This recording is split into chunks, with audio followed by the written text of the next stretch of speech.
اس کے بعد پہلا وہ کر لیں پھر آپ، ٹھیک ہے جی، آپ دونوں کر لیں، پہلے آپ کریں پھر آپ کریں. تھینک یو ویری مچ سر. چلیں پھر آپ کریں گے، میں ان کو بھی دینا ہے، انہوں نے بڑی دیر سے ہاتھ اٹھایا. جی جی سر، بجٹ کے حوالے سے آپ نے جو غریبوں کی بات کی ہے، میڈیا کی جو کمیونٹی ہے وہ بھی یہی چاہتی ہے کہ آپ غریبوں کے لیے کچھ کریں. لیکن ایک کویشچن جو مہتاب حیدر نے کیا کہ لیوی آپ بڑھانے جا رہے ہیں، 25 سے 30% آپ کو کرنا پڑے گی، 30 روپے تک پر لیٹر. اس وقت جو 4 روپے 80 پیسے تک پیٹرول پر ہے اور 5 روپے 18 پیسے جو ہائی اسپیڈ ڈیزل پر ہے، تو یہ 25-30 روپے کرنے سے وہ جو سعودی عرب کا ڈیفر پیمنٹ پہ آئل آئے گا، اس کا کتنا امپیکٹ آئے گا عام جو کنزیومر ہے، عام آدمی پر؟ اور دوسرا سر، انلیگل سگریٹ انڈسٹری جو ہے اس بجٹ میں ان کے خلاف کیا اقدامات کیے گئے، میئرمنٹ کی گیا ہے؟ کس کے خلاف؟ انلیگل سگریٹ انڈسٹری، اس کے ایف بی آر کی جو انفورسمنٹ میئرمنٹ ہے اس کے لیے کیا کیا گیا؟ ایک ہی کوشچن ہے.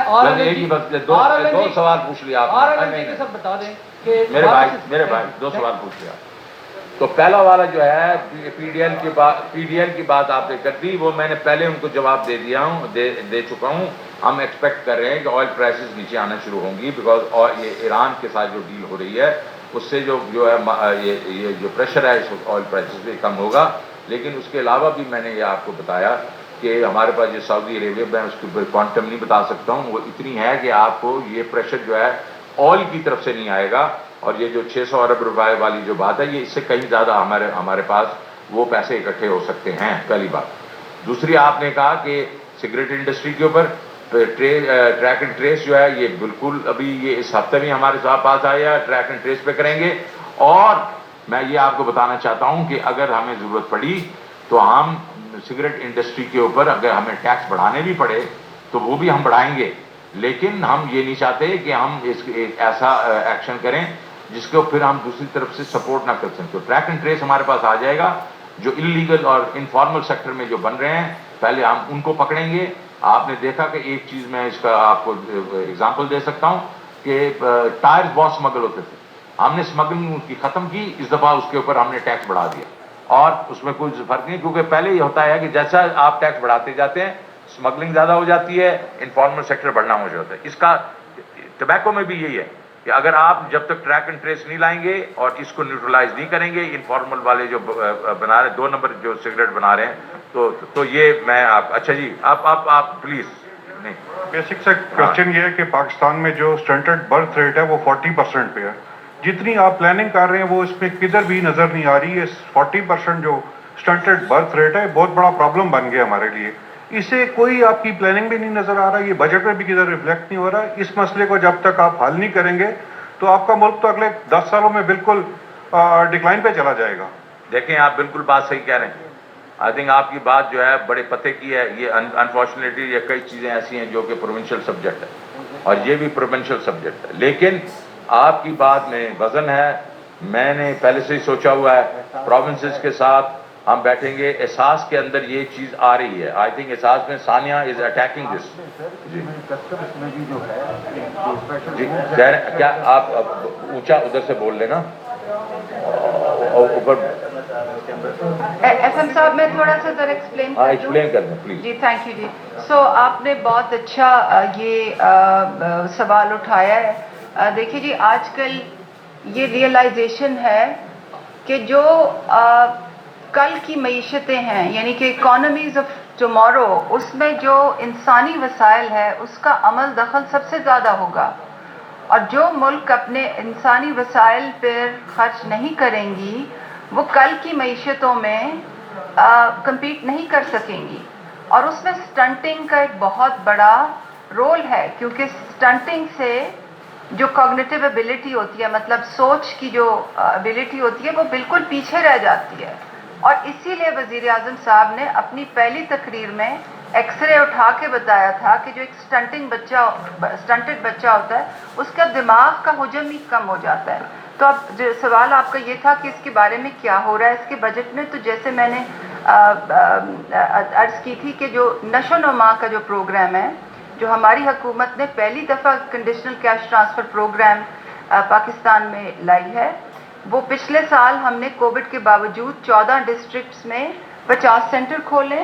اور جیسے کہ میں نے تھوڑی دیر پہلے عرض کی، اس مالی سال میں ہم 50 ڈسٹرکٹس میں کم از کم 150 سینٹر کھولیں گے. اور یہ فیڈرل گورنمنٹ کی ایک کنٹریبیوشن ہے. مگر جیسے کہ وزیر خزانہ صاحب نے بالکل صحیح فرمایا, ہیلتھ نیوٹریشن ایک پروونشل رسپانسبلٹی ہے.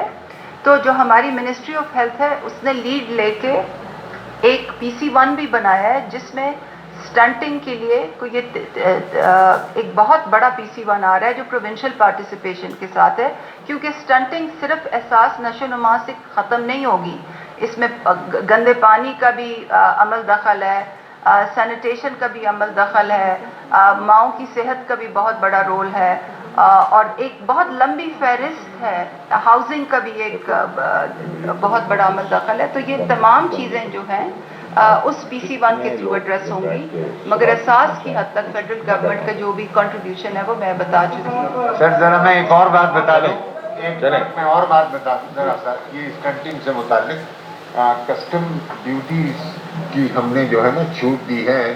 یہ 2 RUSF اور RUTF یہ 2 انگریڈینٹس ہیں جو نرشمنٹ کے لیے اور ڈاکٹر صاحب میرے خیال میں سوری سر آپ کی اجازت سے جسٹ 30 سیکنڈ, یہ بہت اہم چیز ہے کہ ان دونوں چیزوں پہ ٹیرف ریلیف دیا گیا ہے, مگر ہم ایک اسپیشلائز نیوٹریشن فوڈ کی ایک کو کمرشلائز کر رہے ہیں, اس کی ایک کمرشلائزیشن پالیسی آ رہی ہے, کیونکہ یہ جو خاص قسم کی غذا ہے جو حاملہ خواتین کو دی جاتی ہے اور جو سٹنٹنگ سے جو جن بچوں کو شکار ہونے کی رسک ہوتا ہے ان کو دی جاتی ہے, وہ ہم احساس نشو و نما کے تھرو مفت اپنے سینٹروں میں دے رہے ہیں. مگر جو سٹنٹنگ کی شرح ہے وہ خالی بہت انتہائی غریب لوگوں میں نہیں ہوتی, یہ جیسے کہتے ہیں نا کہ 3rd کوئنٹائل 4th کوئنٹائل 5th کوئنٹائل اس میں بھی ہوتی ہے. تو اس لیے ہم یہ اسپیشلائز نیوٹریشن فوڈ کی ایک کمرشلائزیشن پالیسی لا رہے ہیں, جس کے تحت یہ جو اسپیشل جو فوڈ ہوگا وہ کیمسٹ کی شاپس پہ بھی ملے گا, اور جو لوگ افورڈ کر سکتے ہیں وہ وہاں سے بھی لے سکتے ہیں. تو حکومت کی یہ 2 اسپیسیفک نیوٹریشن اسپیسیفک انٹرونشنز ہیں. اوکے دیکھیں, میں سوری دیکھیں ثانیہ اور ڈاکٹر, وہ اس کا سوال نہیں, اس کا سوال یہ ہے کہ جو پاپولیشن گروتھ ہو رہی ہے, سٹنٹنگ کی بات کر رہے تھے آپ. ویسے میں تو آپ کو یہ بھی کہوں گا کہ پاپولیشن گروتھ کے اوپر بھی ہمیں توجہ دینی چاہیے, بیکاز اگر ہم 2% تو ہمارا ادھر ہی چلا جاتا ہے, تو دنیا کے بیچ میں تو یہ اس کو شوڈ بی نو مور دین 1.2-1.3%. چلیں اچھا جی, دیکھیں ابھی سنیں دیکھیں, میں یہاں بیٹھوں تو میں نہیں کہیں جا رہا ہوں, تو ایجیٹیٹ نہ کریں.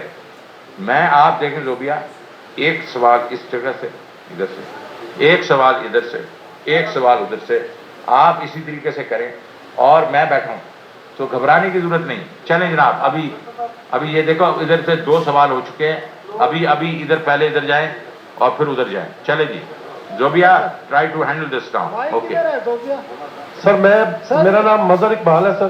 آئی ایم ہیئر سر. میرا نام مظہر اقبال ہے.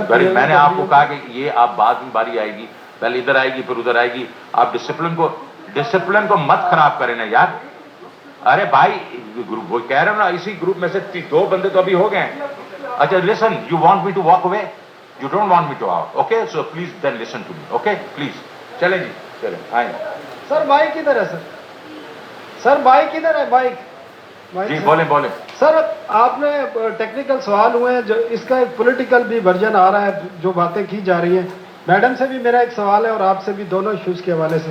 پہلے آپ سے کہ ایک جو اپوزیشن کی طرف سے تاثر آ رہا ہے کہ جو 3 سال اسٹیبلائزیشن رہی ہے, اس کی وجہ سے حکومت کی پاپولیرٹی بہت گری ہے, اور ضمنی الیکشن میں سب نے دیکھا ہے.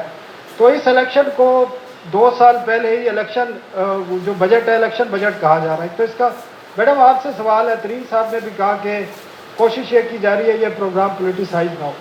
تو ایک تو یہ بتا دیں, جو یہ سروے کیا جا رہا ہے اس کا کرائٹیریا کیا ہے, کس بنیاد پر, کون کر رہا ہے یہ, اور آپ کس طرح اس کو یقینی بنائیں گی کہ یہ پولیٹیسائز نہ ہو, کیونکہ 70 لاکھ گھرانے نہیں ہیں, یہ 2 لاکھ ووٹر بھی ہیں. تو یہ ایک تو بتا دیں کہ کون سی جو ہے وہ پارٹی ہے یا کون سا سیکٹر ہے جو یہ سروے کر رہا ہے, اور اس کا کرائٹیریا کیا ہے.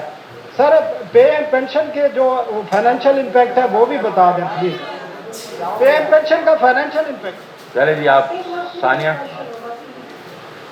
One question at a time, please.